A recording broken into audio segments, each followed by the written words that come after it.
Blog Talk Radio. It is time for another Around the Nest, Jay-talking our way through the Toronto Blue Jays minor league organization. I'm Jesse Goldberg-Strassler, and over the course of this week's show, we'll move our way around the ladder, touching with Bluefield and Kevin Fitzgerald. In Vancouver in the Northwest League, Lucas Scott will join us. Meanwhile, all the way up the ladder, we'll be joined by Al Hernandez, Al in Class A Advanced Dunedin. At the AA level, we'll have Tom Gauthier with the New Hampshire Fisher Cats, and in AAA, we'll be joined by Ben Wagner, Ben, the voice of the Buffalo Bisons. Let's begin this week in the Appalachian League, I believe. Let's see. Is this Kevin Fitzgerald? Hey, Jesse, how's it going? It's going well. How are you? Doing okay. We're in Princeton this afternoon, just a couple miles away from Bluefield, and you guys know the Mercer Cup is in full fling with just a couple games left between Bluefield and Princeton, so should be a fun next couple days. The Mercer Cup, and just to go over this, you're hanging on. There was a big win yesterday. One more win for Princeton. They clinched the cup. How do things feel? Yeah, you can tell it's getting a little heated. You can tell that the last couple days here in Princeton have been fun ones, big crowds, and then, of course, now you have what can be the clinching game for Princeton tonight or Bluefield tomorrow on a weekend. So it's going to be a pretty raucous atmosphere, I could imagine, the next couple days. A big victory yesterday for Bluefield, 7-2. The offense was ignited early. They scored runs late. They scored 5 unanswered to win 7-2. Kevin Garcia, catcher for the Blue Jays, he really crushed his first professional home run over the right field fence, and that got things started for Bluefield. So, and yeah, I mean, the Mercer Cup, this is a rivalry between two teams that are 12 miles apart. No other minor league teams are this close together geographically.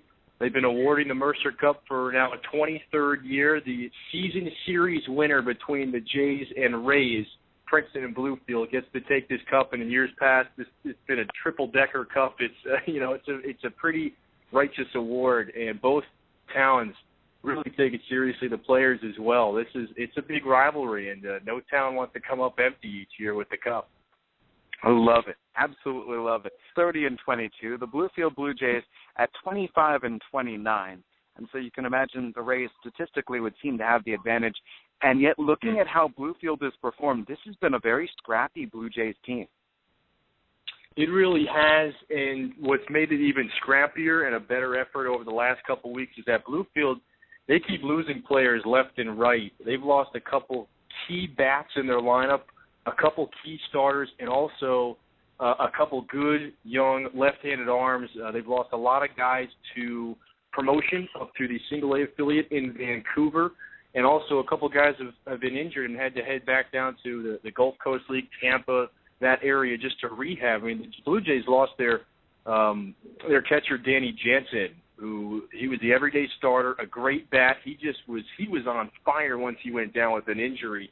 He was hitting close to 300, top 5 in the Appalachian League at home runs, had 5 of them, had close to 20 RBIs. He was really, really catching fire, and all of a sudden came down with a left knee injury. He had to head back down to Tampa to rehab that. He's probably most likely not coming back up to Bluefield the rest of the way. So it's tough to see him go down at this point. The Blue Jays lost one of their starting outfielders, Trent Miller, who's a power hitter, who's up in Vancouver now. They lost 3 starting pitchers, Matt Morale, Ryan Barucki, Dan Leitz. I mean, these are guys that were blowing away batters. So I think scrappy is a good word because they've kept losing players. They're losing players and losing players, but the reinforcements that are coming up either from Vancouver or from the Gulf Coast League have stepped right in.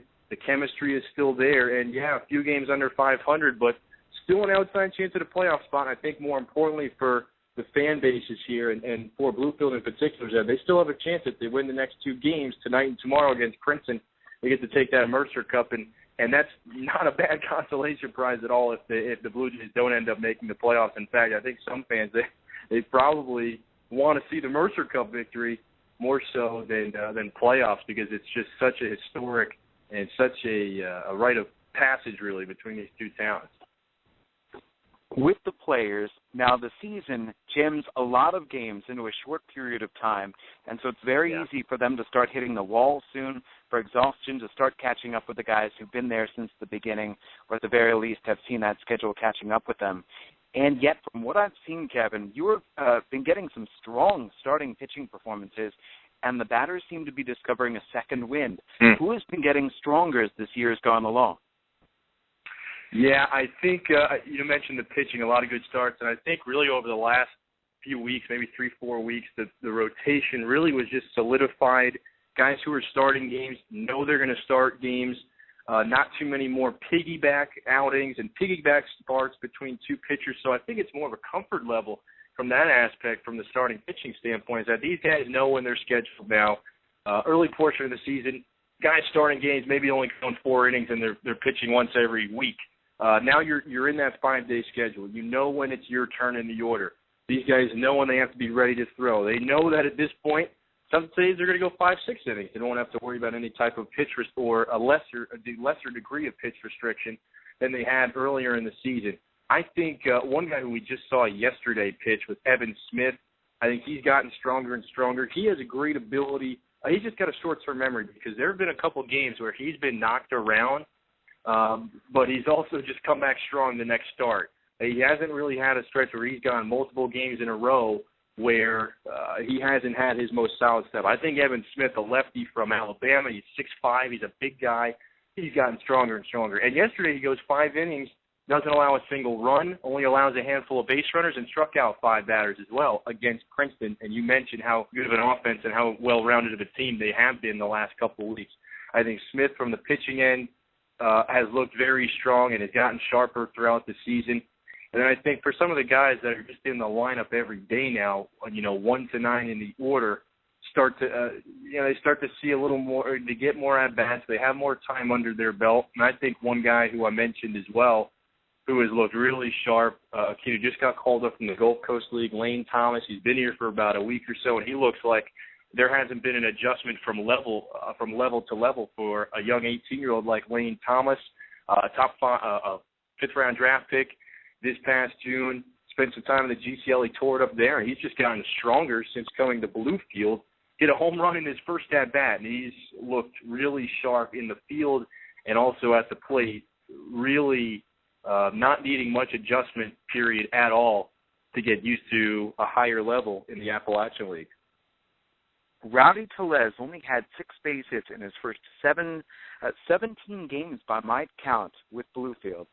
And now for Rowdy, he's getting 6 base hits in the span of 3 games. He has really put it all together. Is it simply a matter of him being a slow starter as he was last year, or was there an adjustment and now he's been one of the Bluefield's best hitters? You know what, I talked to Rowdy about that, and he said, I really didn't change anything. I think I went through a pretty unlucky first couple weeks of the season, like you mentioned, kind of similar to his start to last year, his first year in professional ball. I mean, this guy is going to be a stud. I mean, he's 6'4", he's 220, he can play first base, he's got a great bat in the left-hand box. He's hitting 400 over his last 10 games, and he's got, I believe the number is 15 RBIs over his last 11 games. He's driving in runs left and right. And the one thing he said was it just took time. I didn't change anything. I didn't change any approach at the plate. Just he went through a stretch in late June and early July. It was about a week stretch where he went 0 for 26, just couldn't buy a hit, and it was hard hit ball after hard hit ball, diving stops, in the infield. 5 balls out to the warning track. He just couldn't buy a break. It was as simple as that, and sometimes you could chalk it up to, well, that's baseball.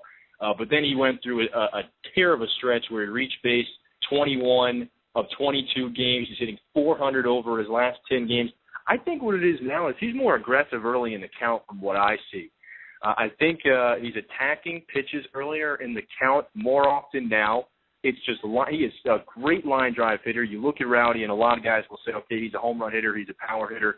In high school, 16 months ago, the guy was hitting 450-foot home runs with a metal bat. You could just kind of chalk him up to being a home run hitter. But he said, I don't want to be known as a home run guy. I want to be known as the RBI guy. And he's top 10 in the Appalachian League. He's the team leader with close to 35 runs driven in. And you have to put it into perspective. The stretch that you just said, 6 base hits over his first couple of weeks, and that was it. He went through an 0 for 26 stretch, and now he's got close to 35 RBIs, which is one of the tops in the Appalachian League. So he's really on a tear, and it was just a matter of time before things turned around for him because he is such a good hitter and just got off to kind of an unlucky start, went through a couple-week stretch where nothing went right for him. Joined by Kevin Fitzgerald of the Bluefield Blue Jays. And lastly, our Round the Nest question of the week as we wrap things up before we move up the ladder, simply concerning nicknames. Kevin, who are the best nicknames on your Bluefield Blue Jays squad?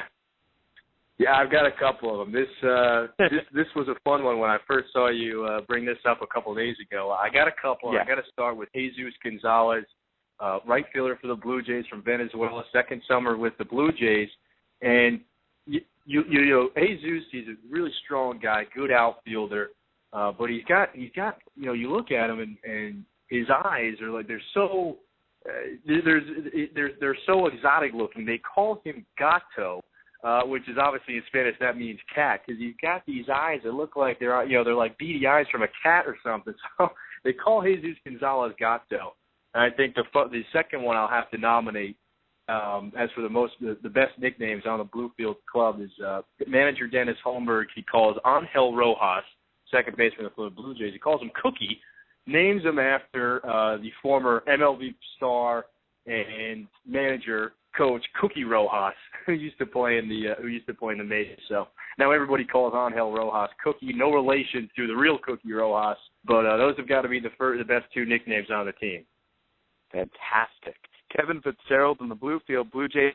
Joey Aquino goes to the mound today. Bluefield looks to stay right with it and even up the Mercer Cup standings and then win it tomorrow. Do I have that right? That's right. Yeah, the first team to 6 wins. Princeton right now, they've won 5. Bluefield has won 4. And then we play tonight. We play tomorrow. And Joey Aquino has been solid all this year, so I don't think he is not afraid at all to step on the mound and try and extend this one to another day. We'll stay tuned. We'll see how things go. Kevin, thank you very much for joining me. Hey, not a problem, Jesse. Talk to you tomorrow, next week. All right, till next week. From Kevin and Bluefield up the ladder to the Vancouver Canadians and Lucas Scott joining us as Vancouver is in the midst of a nooner. Lucas, how are you? Oh, doing great today. How are you doing, Jesse? Doing very well. Well, with the Canadians, I'm simply looking at the starting lineup that's been tossed out today, and we know Max Pentecost shut down. He was batting above 300. Well, even without him, Tim LaCastro, Franklin Barreto, Ryan McBroom, Chris Carlson, and Gunnar Heidt, all in the midst of the order. Those are your number 2 to your number 6 batters. Everybody is batting above 300. The Canadians are not only hitting it, they've got some intriguing pitching. Seems like this is a lot of fun to be a Seas fan. It's a great time to be a Seas fan right now, Jesse. And then, those guys you mentioned, you also talk about, maybe the league's best table setter in Roman Fields, who was hitting 300 until a recent bit of a slump. And I can tell you from watching the games live, it's not a lot of his fault. There's a lot of hard hit balls, like you were talking with the last guys from Bluefield there. A lot of hard hit balls, finding gloves and diving plays, and just finding ways to make outs when he should be getting base hits. So he could very easily be up around that 300 mark as well. So definitely 1 through 7, we've got a real potent lineup, and the pitching's come rounding into form. We kind of managed to fill that hole with Castro there, with Matt Smorrell coming up today and getting his first start for us. His first appearance was a little bit rocky. We'll chalk that up to their nerves and jitters, but he's going 5 strong innings here today, 4 strikeouts, just a single hit allowed. So, great time in Seasland. Tell me about seeing Smorrell in person. How does he look to you? He looks like a giant. He looks like the biggest human being I've ever seen. I shook his hand when the first time I met him in the clubhouse, and I lost it. My hand was completely eclipsed, because not only does he have a massive 6'8" frame, but he just has massive hands that actually look big for his body, if you can believe it. So, just a really, really, a man's body in a 20-year-old mindset. And you have to remember that he is so young, because, at first look, you're thinking this guy's got some years on you for sure. The Vancouver Canadians are right now locked in an interesting tussle in the Northwest League's North Division. Nobody is above 500. It's Vancouver battling with Tri-City, battling with Everett to see who can pick up that final playoff spot and take on Spokane in the postseason. The Canadians under 500, yes, and yet Harold Laborde, who looked like he went through a brief struggle, he regained his form yesterday. Yeah, he's been back on one of those, I call him untouchable streaks. He gets on these streaks where he goes 16, 17 innings and gives up only a handful of hits and no earned runs. Yesterday he was cruising through 4 innings, finally got reached for one in his 5th inning, and definitely deserving of his team-leading 4th win yet last night, but unfortunately the offense just didn't really come to play. But really, he's a guy that when you see him up there, you see the stuff that he's got and the presence and poise he has on the mound. He's a guy that you definitely love having near the top of your rotation, and is going to give you a chance to win every time he goes out. I'm speaking from the Lansing Lugnuts perspective. We just got Joe Lavecchio from you. You received Phil Kish from us. What's the scouting report on Lavecchio? Lavecchio, yeah, he had a real kind of tale of 2 seasons, if you will. He started off really, really sharp and had a streak of, I think it was 11 or 12 straight appearances without giving a run. A real kind of lockdown guy. Didn't really come into the 8th or 9th innings, but he was a guy that we would throw in the 6th or 7th to help bridge the gap to the guys that were closing games for us. And he was always very, very sharp. And then he got a nod to the All-Star game replacing Castro when he got the call up. And then from that point on, had a bit of struggle and had some control issues, walking more guys than he did earlier on in the year, and just guys seeming to come around and square up to his balls a little bit faster. So he was struggling here towards the tail end, so hopefully he has a chance to kind of go up to the next level and really have a chance to refocus and start the stat line fresh. Well, that switch, allowing you guys to get the right-handed power sinker throwing Phil Kish, and also Mike Reeves coming in, replacing Max Pentecost, now sidelined due to ailment, and basically taking a break for this year after he had such a heavy workload considering his college tour as well. This is an interesting and no-look Vancouver team. How do Reeves and Phil Kish fit in with the roster?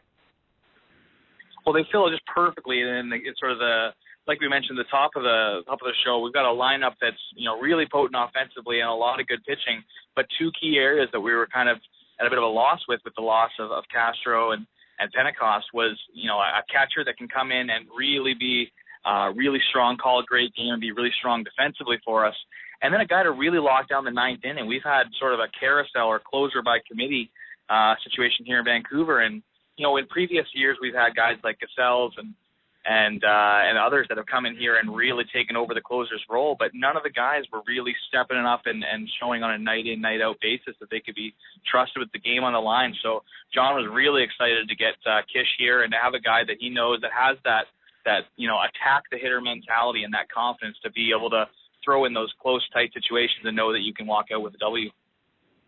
Speaking with Lucas Scott of the Vancouver Canadians, this is Around the Nest, Jay talking our way from Blue Jay affiliate to Blue Jay affiliate.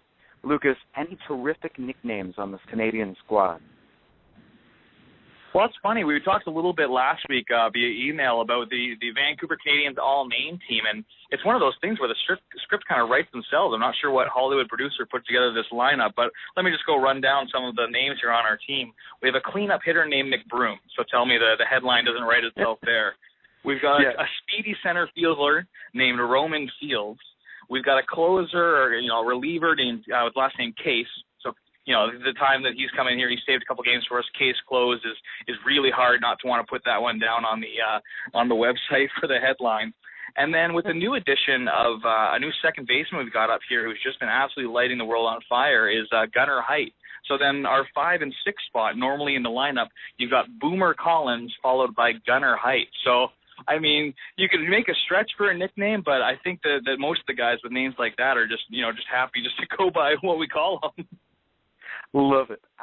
It does write itself. It does not require too much effort, and an evocative team where the guys get the jobs done too. What a pleasure. Yeah, it's been a great thrill to work with, and I mean we're a bit of scuffling here. We're going win one, lose one, win one, lose one, playing 500 ball, but the fortunate thing for us this year is that everyone else in the division is doing the exact same thing right now. So talking with John Schneider today, he's like, I'm sick and tired of this win one, drop one stuff. I want to put together a string here, and then let's put this playoff race to bed here before we get down too late to the wire. The Vancouver Canadians, the back-to-back champions of the Northwest League, gunning for a fourth consecutive title, taking on Everett at home tonight, or right now as a matter of fact, and then playing at Everett each of the next 3 days before returning home next week, a 5-game homestand. And we'll check back with you next Friday, Lucas. Thank you very much for joining me.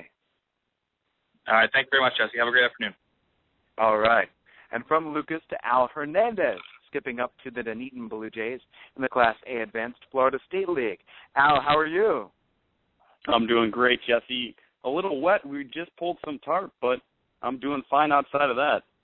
This is, I believe, your very last day with the DJs. Is that correct? Well, I don't know if I'd say very last day. I am going back to school after tonight's game, but come around playoff time, I might find myself sniffing around Florida Auto Exchange Stadium a little bit more. How far away is the University of Central Florida from Florida Auto Exchange Stadium? 2.5 hours. Unfortunately, Florida Auto Exchange Stadium is the furthest ballpark in the FSL North from my school. So the good news is whatever road games we play in the playoffs will be an easier drive for me. Al, with your Dunedin Blue Jays, we know that you are going to the postseason. We know that those tickets have been punched. And we also now know that the DJs are starting to say, all right, here's how we're going to look. Taylor Cole comes back from AA New Hampshire, and it's like he never missed a beat. It's definitely a great pick-me-up for the rotation. Looking at it, we got Matt Boyd back too recently, and same thing happened with Boyd as did with Cole, is they go up, have some issues at the higher level, and don't bring it back with them at all, come back and pick up right where they left off. Cole coming out, he strikes out 9 men in 5 innings. He did walk 4, and his pitch count was ramped up a little bit because of so many strikeouts and walks, but that's really been something that's plagued him all season, a high pitch count, not letting him go too deep in the games, but he's definitely a solid number 2 in this rotation. It looks like it's going to line up Matt Boyd 1 and him 2, and in a 3-game series in the first round, all you need is 2 starters, and luckily the Blue Jays also have a few extra guys too, like Roberto Osuna, Ben White, and Jesse Hernandez have both been pitching very well recently, that any of them could be thrown out there for Game 3, but when you start with Boyd and Cole, you hope that there is no Game 3. So here comes the next question. How's the starting lineup looking right now? Starting lineup is still being shuffled around a bit, but it looks like the top 4 guys are in place. We've seen the top 4 now here for the last 8 or 9 games. Leading off is Christian Lopes, who we hadn't seen lead off all season, and now he's hitting almost 400 in the leadoff spot. No need to remove him from that slot in the lineup. 2 is Nick Bolligod, a lefty that can handle the bat and show some power. 4 homers this season in less than about 80 games. And then number 3 is Dwight Smith Jr., who's really been the cornerstone of this offense ever since the All-Star break, once the Jays lost guys like Dalton Pompey and Derek Chung and Casey Hobson. The constant throughout the entire season has been Dwight Smith Jr., who just tore the cover off the ball in July. He had a brief DL stint here, but he's come off looking as good as ever. And then Marcus Connect's cleaning up, who's one of the most savvy veterans on the entire ball club. This isn't his first go-around, so he knows what he's doing at the plate, bring some leadership. And then you can really just shuffle around the guys underneath below them in the lineup, because whoever you seem to stick in there produces. If it's Kevin Patterson, who leads the team with 11 homers, Pierce Rankin, who has, once he's been added to the roster, has been maybe the best hitter on the team since he's been added. Shane Opitz, who now leads the team in batting average since he came off the DL. He's been a good option, and he can play third, short, or first base. And then you look at Jorge Saiz, who's been a solid contributor all the way up and down. Everybody in this lineup I could mention brings something to the lineup that adds a strength. I want to go back to Christian Lopes. Was there an adjustment that he made? Is he going up there with a different sort of approach in that leadoff spot that has made him a much different hitter? He says no.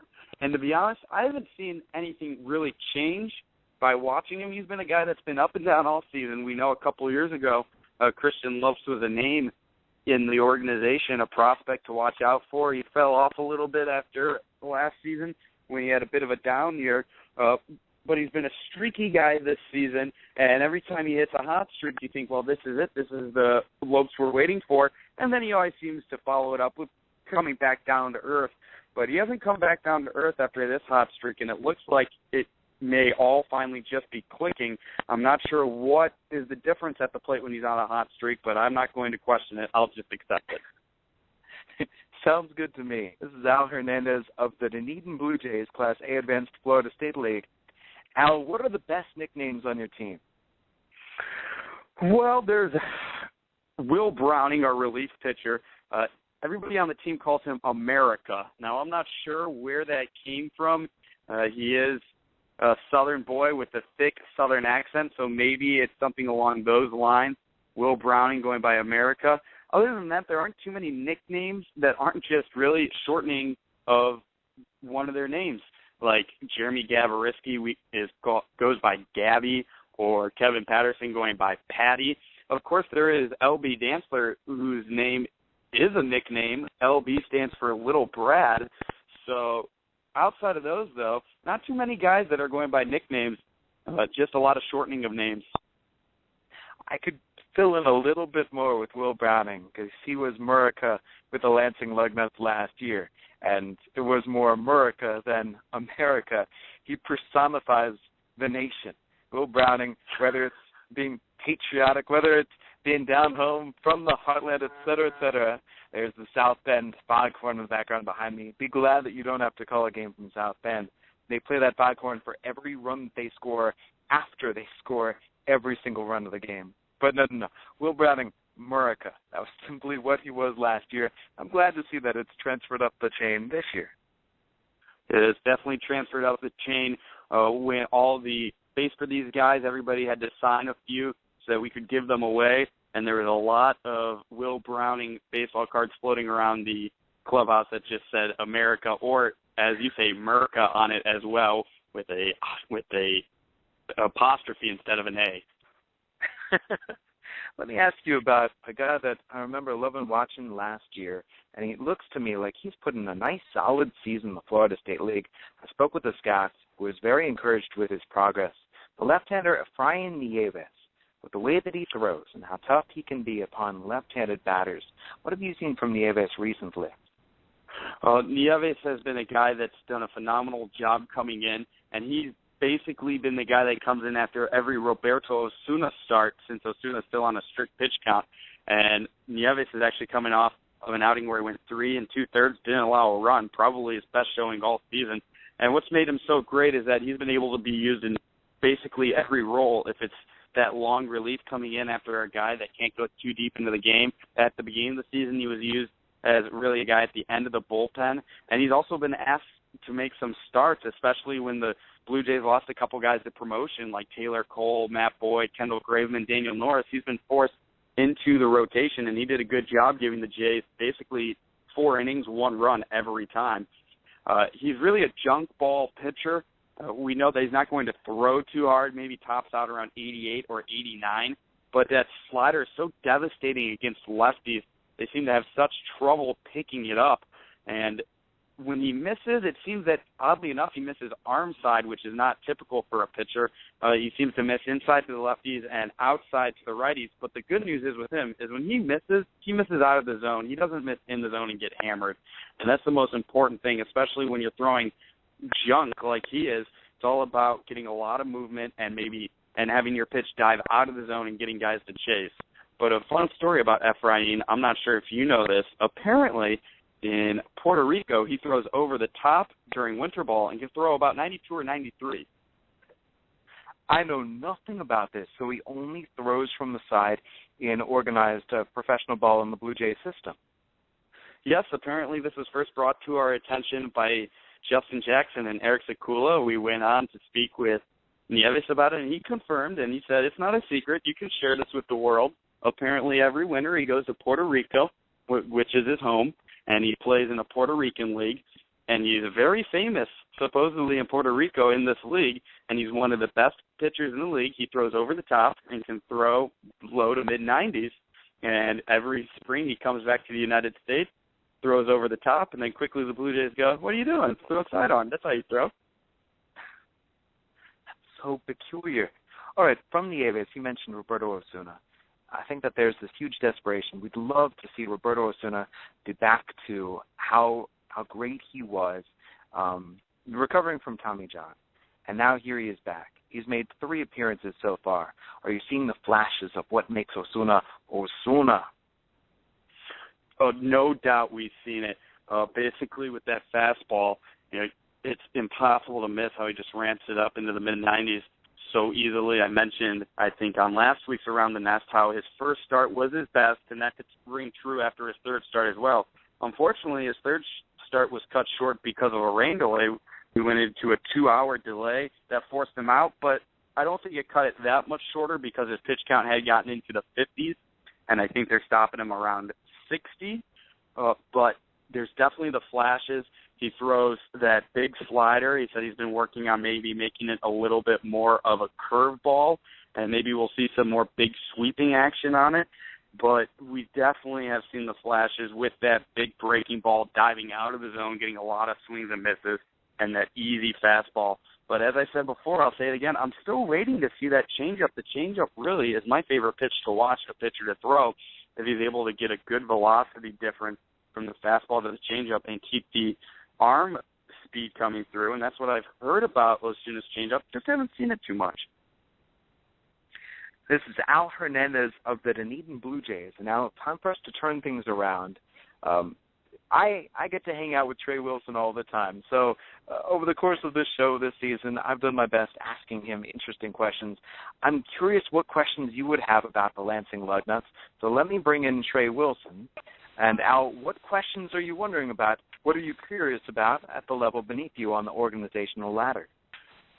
Well, I'll say first thing I saw, and it's pretty hard for me to ignore, we had a guy go 5 innings, struck out 9 yesterday. So did you guys. Brad Allen, how did he look on the mound? Sharp, that's for sure. He out there doing really what he's done all year, just getting a few more swings and misses, getting some guys to chase. He's been a strikeout pitcher over the last few weeks, that's for sure. He's gone through stretches of 7, 7, 7, 6, 8 strikeouts, and didn't have a lot last game, didn't have his best stuff, but I think he's shown that he's got some pretty good strikeout stuff. He looks pretty good with his changeup yesterday. I think his changeup was a really big neutralizing point in yesterday's start, maybe a little bit more so than other times that we have seen him this year. You mentioned that changeup. What other pitches does he really use to induce so many swings and misses?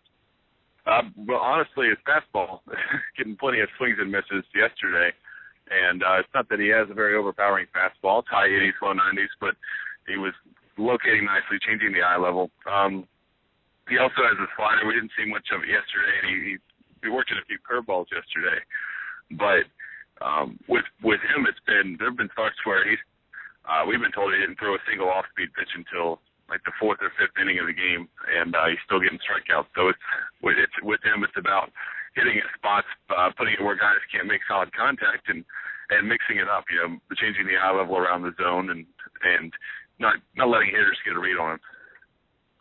Moving on to Mitch Ney, and I'm sure you guys talk about Mitch Ney all day, every day with media sources, but recently, I'm not sure if you guys saw, Baseball America published results of a manager vote at each level. Managers voted on the best tools in their level, and Mitch Ney was elected as the best defensive third baseman in the Midwest League.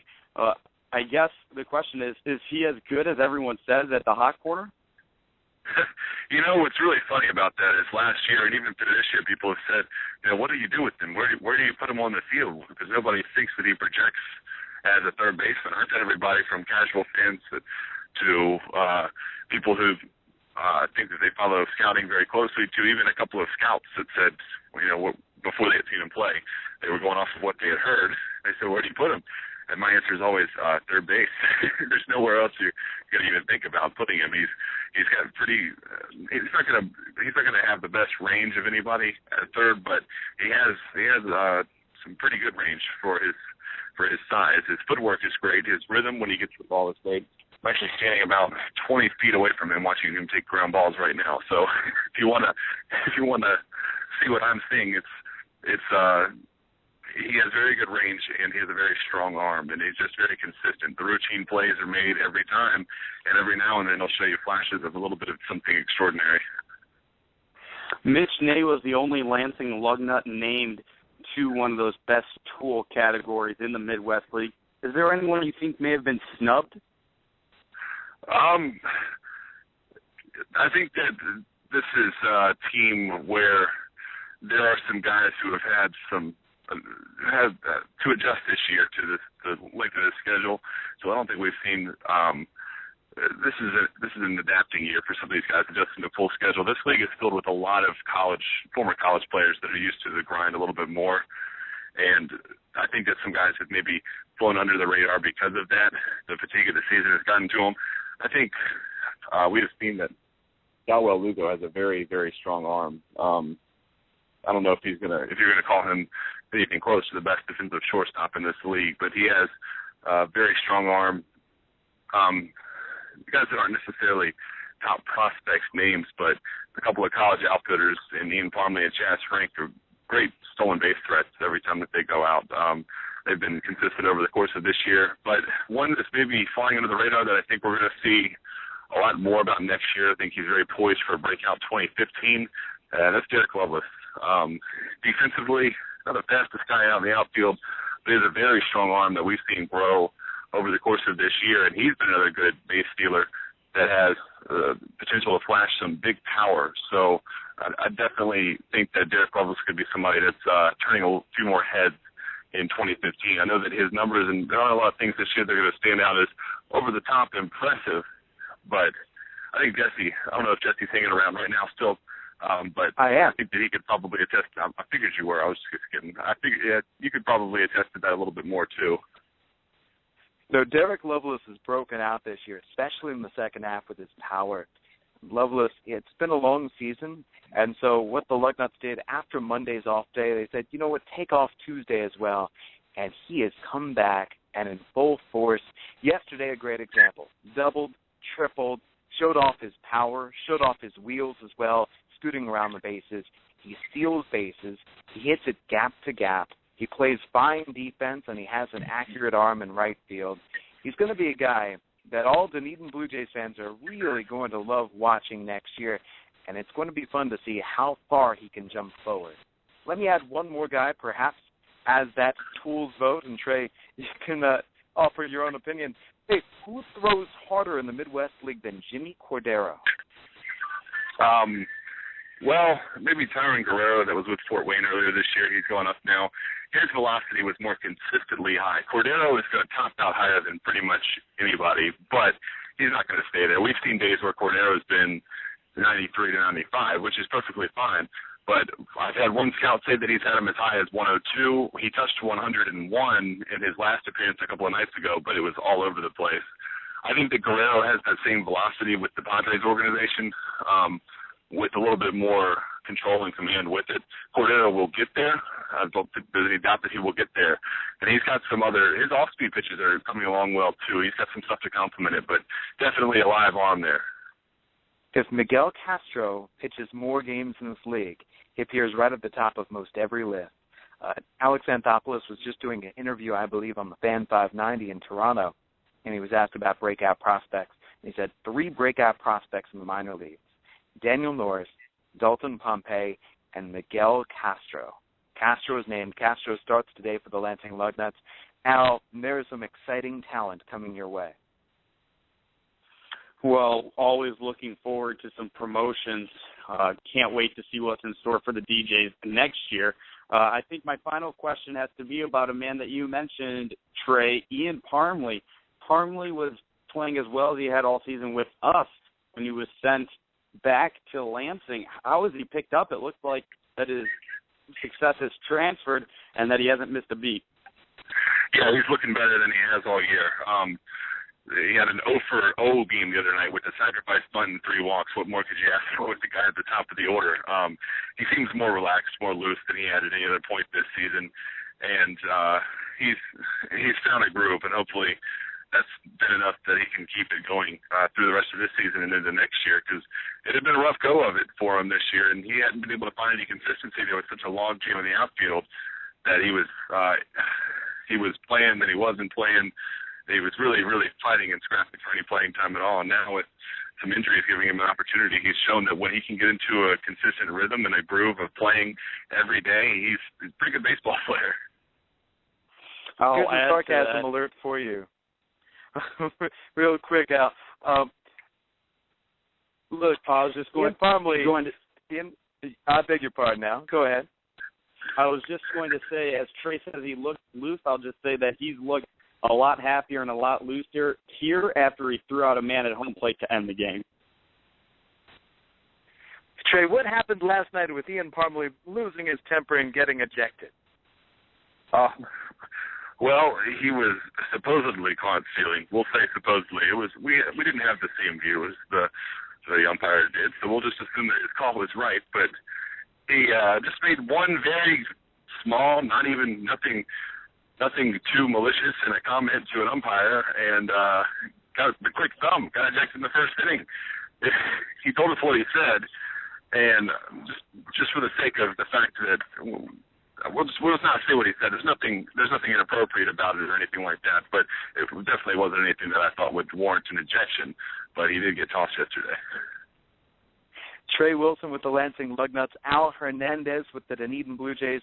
Thank you, gentlemen, both very much. We finish things off with Trey. Any great nicknames in this Lugnuts team this year? There aren't a lot of nicknames on this team. I think we've touched on this a couple times throughout this year. Well, we've got Dawel Lugo this year has picked up the nickname Boogie, which seems pretty fitting. Anything else is just shortened versions of guys' names or variations of their names, unless you can think of anything that I'm not remembering. No, there haven't been too many distinctive nicknames that come to mind. Boogie, Dawel Lugo dances in the rooms, Dawel dances out of rooms, he'll dance at shortstop, he'll dance during batting practice. Yeah, so that probably tops my list too. Trey in the Midwest League, Al in the A-Adv Florida State League. Thank you guys very much. Yeah. Thank you, Jesse. And up the ladder we go, all the way up to AAA, where we are joined by Ben Wagner of the Buffalo Bisons. Ben, how's your week gone? The week was going pretty well. Buffalo had a late surge, got right back in the thick of a playoff race. Unfortunately, things unraveled 2 nights ago in the 9th inning, coughing up 3 runs, led to now back-to-back victories as Buffalo hits the road and opens up a short 3-game window here in Allentown, Pennsylvania tonight. I want to ask you about the baseball, but I have to begin with wondering, how is the bracket shaping up for the Cardboard Cup? Oh, that's a great question. And a question that I don't have the answer to, actually, right now.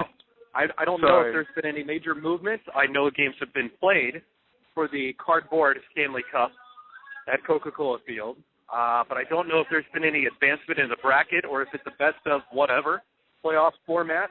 I think in large part because the transition in our clubhouse has focused specifically to baseball and keeping a good thing rolling, which I think it's fun from a Bison fan perspective. And obviously when you have competitive and winning baseball, it makes it a lot of fun on the air.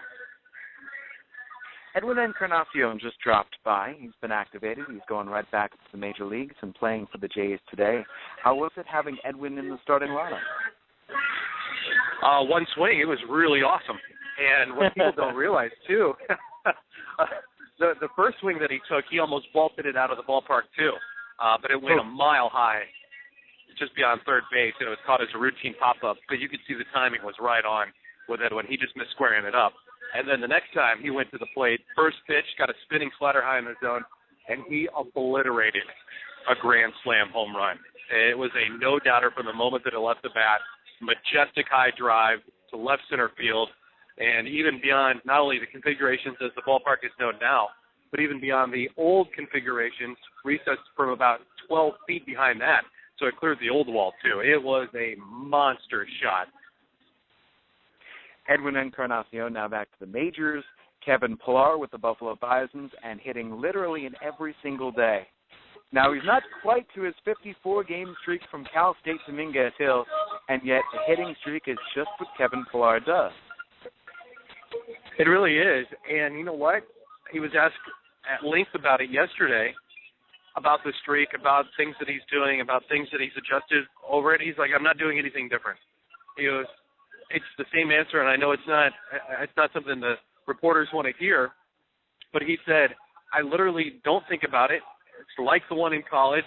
I didn't realize he had an 18-game, or at least they're his words, said I didn't realize I had an 18-game hit streak earlier. I had no idea that I was about ready to tie my own hit streak from earlier in the year, and he's passed the 18-gamer and now 21 consecutive games with a base hit. And it's been pretty loud. 13 extra base hits, 5 home runs in this run, and he's, usually in the top half of the order, and has been bounced around from the leadoff slot, depending on who's in Buffalo, 2 and 3. So he's been able to produce some runs, and he's tracking the ball great. It's just not like he's up there ambushing pitches. He's up there with a great approach. He's seeing the ball well, and he's taking walks at the same time. If Pillar and Encarnacion are two of the top stories on the hitting side, two of the top stories on the pitching side are players who recently arrived in Buffalo. Kendall Graveman has pitched like an ace, and we'll see Daniel Norris' second appearance with the Bisons tonight, but his first outing was better than anyone could have expected. I asked Mike Nikias about it today, and he's my guest on Countdown to Bisons Baseball, with a veteran approach behind the plate. And trust me, Mike Nikias has seen everybody from Matt Harvey, Dylan G., guys within the Mets organization that were highly touted, and he's witnessed a lot of other AAA debuts, from Alex Meyer, prospect in the Minnesota Twins system. He was in Buffalo as well when Steven Strasburg was throwing in Syracuse and the Bisons got to face him. He told Daniel Norris that is the best debut in terms of composure, in terms of pure stuff that he has ever seen. And that speaks volumes when you have your battery mate and the guy that's down there with trust in putting every finger down, knowing that it's going to pound the zone. And that's the kind of debut that Daniel had down in Durham.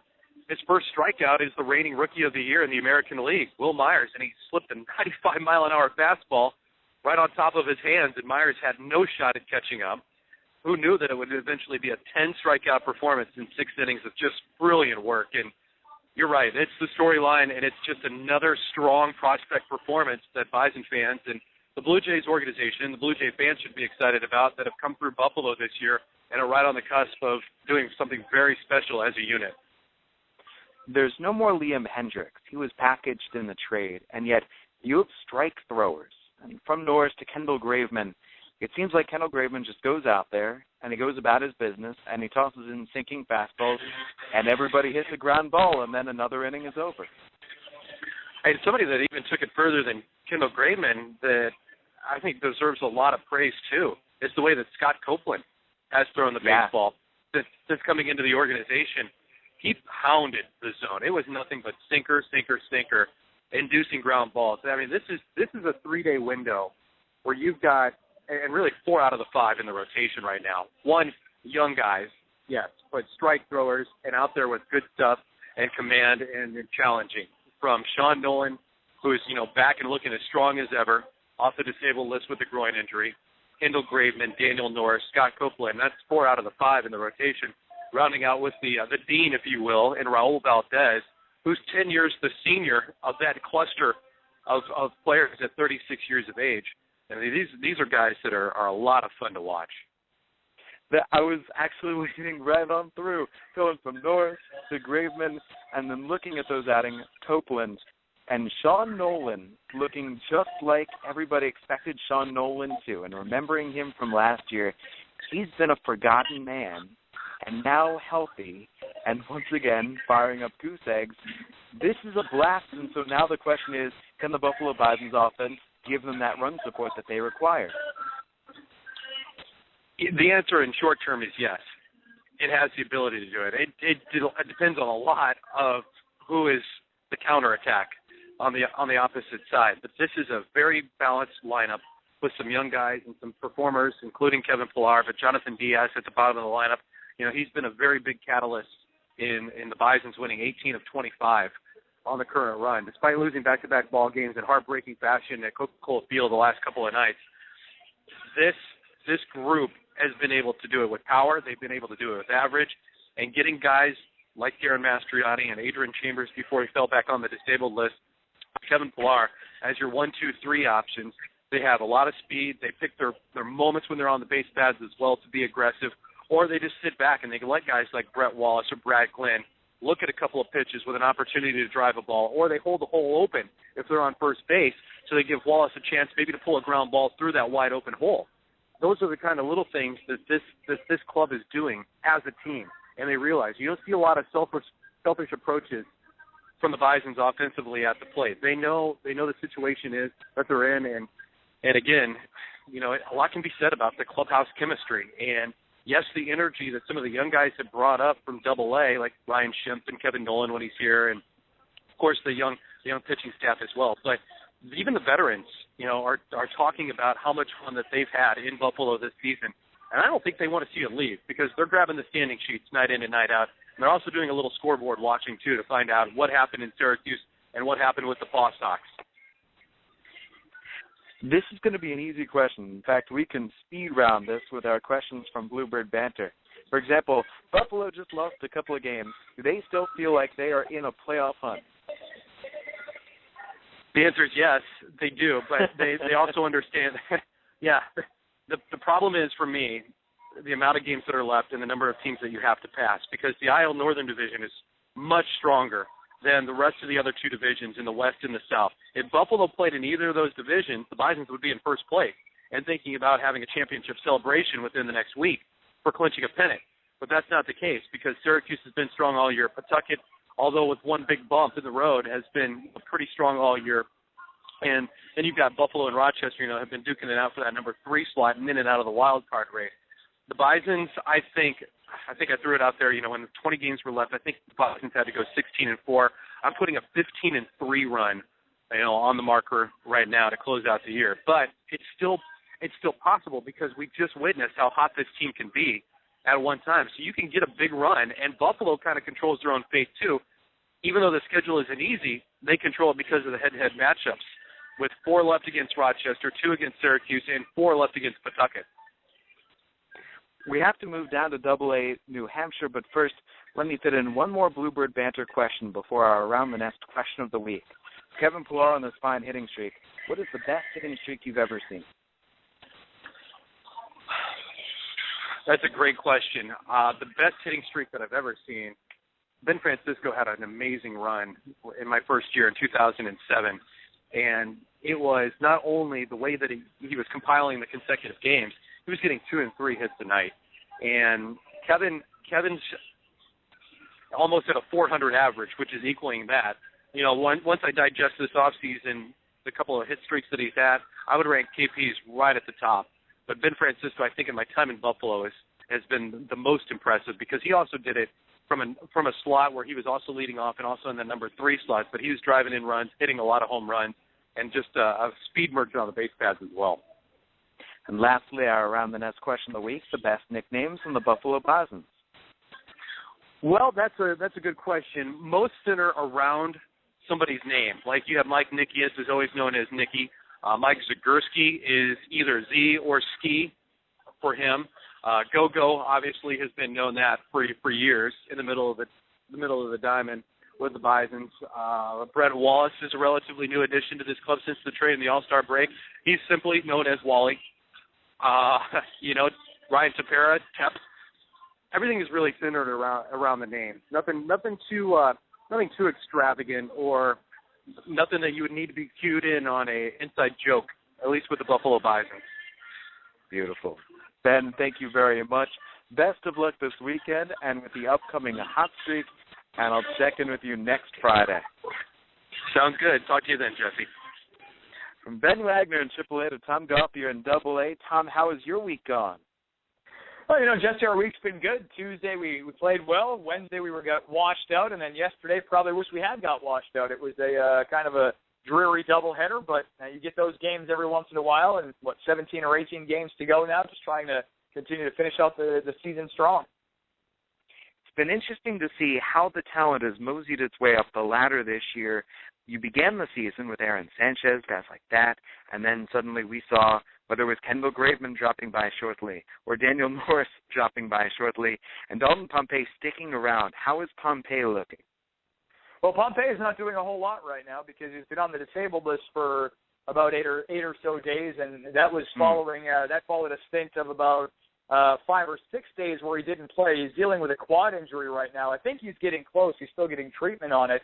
In fact, he's going to be heading down for treatment here in the next few minutes. But he's just sort of been dealing with this nagging quad injury. And actually, as I say, he's getting treatment. He's going on the field right now with Bob Tarpey and Brian Pike to get I think it's his right leg. It's just some tightness, and he's getting that worked on right now. So hopefully he'll be back in a couple of days. He had been playing outstanding and started to hit the ball. I think he'd reached in 19 out of 21 was the final number before he got injured this last time. He had a 6 or 8 game hitting streak as part of that. He'd been really playing well. And unfortunately for him, it was just, injury came at a bad time. Speaking of guys who have been playing well, Austin Bibens-Dirkx has been throwing it very well for you out of the starting rotation. Yeah, and he's an amazing story, Jesse, because he's been up and down to Buffalo a handful of times. This is his 6th stint with us, played with us now 5 times. He came down one time, was here for a day, never even pitched, and went back to Buffalo, made 1 or 2 outings, and then finally came back this time, and he's made 3 starts for us now, and he's been outstanding. He's a guy that, who am I to judge who should be where, but he's a AAA guy, is essentially what it comes down to. He started here. He's relieved here a little bit. He was in Dunedin last year in his first year in the organization because he was a minor league free agent and wasn't, one of their guys, so to speak, and they had to find a place for him to pitch every day, and he was starting down there, but he's a guy that really just knows how to pitch. When he was younger, he would throw 94, 95, 96. He's had some shoulder and elbow problems. He's come back from those, and now he just knows how to pitch. He drops down from funky arm angles. He can go over the top curve, 3/4, drops down to sidearm occasionally, really just mixes and matches very well. And he's especially when you get younger hitters in AA, if you have a team with young hitters, he causes them nightmares just because they really don't know how to approach the plate, so to speak. And he's just the opposite of that. He knows how to pitch with 88 to 91 with a whole lot of junk, and he can really overpower some guys without being overpowering. Now, contrast him with Michael Lee. I'm looking at Lee's stuff. So he just lost yesterday, but what a fascinating guy, standing 6'7", born in Vegas, then grew up in Washington State, and from there to Oklahoma City University, the Boston Red Sox organization, the Atlanta Braves organization, Arizona, and now here he is with New Hampshire. Yeah, it's a pretty good Cliff Notes version of Michael Lee's career. I remember him very vaguely from a couple of years ago, and he just sort of ran out of steam with the Sea Dogs. He was with them. He made it to AA. Okay numbers the first year in AA, came back in 2012, and with all the young Red Sox pitchers that are coming up through the system, really just didn't have a spot for him, and he was mediocre at best that year. He was in the bullpen again. They let him go, and then he started to go back to the Braves, pitched well for the Braves, and had been pitching well at AA Mobile this year with Arizona. He was up in AAA for a couple of games. The Blue Jays traded for him. We've had a handful of guys that they've traded for this year. T.J. Walters, who pitched last night, Melky Mesa, Hector Hernandez, who's been released, and, of course, Michael Lee, the latest one on there as well. A lot of veteran guys that they brought in to help this club. Corey Aldridge is another guy like that. Just came in, and the first time out, he got some ground balls. Doesn't wow you with stuff, but he can ratchet it up there a little bit. And I think we've talked to him a little bit about it in the brief interview that we had with him. I think he's a guy that is, really learned how to pitch, bouncing around a little bit. He's played some independent ball. And I think once you start to do that, you start to realize, I don't have to have, I can't be stubborn with how I want to pitch. I have to know what's going to get out. So I think he's a guy that's, sort of figured that out and is now stuck around AA and had some AAA time. How has this affected the clubhouse with the veterans there? What's the feel of the clubhouse atmosphere? You'd never even really know. It doesn't really change a whole lot. The guys that we have here are pretty good. They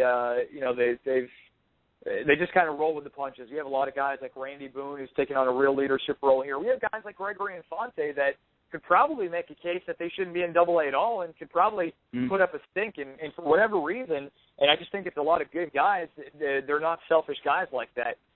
Do they have selfish instances? I'm sure that some of these guys do, whether it's on the bases or whether it's in the clubhouse. They're a little mad that they're here, but it never infiltrates the clubhouse. Even guys that are a little more reserved have come out. Guys like Andy Burns. Burns a little bit of a quieter guy, a little more of an intense guy, and everybody here has him.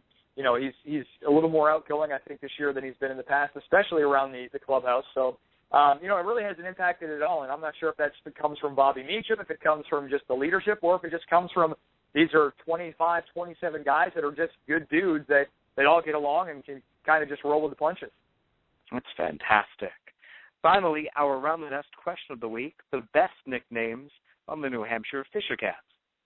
You know, I'm glad. I felt bad that I was going to have to cop out and say that we didn't really have any. Every nickname that we have is off is sort of, you know, based off the last name, much like it was in AAA. It was, you know, Bobby Meacham is Meach, Jim Sykowski is Zach, Nunnally is Nuns.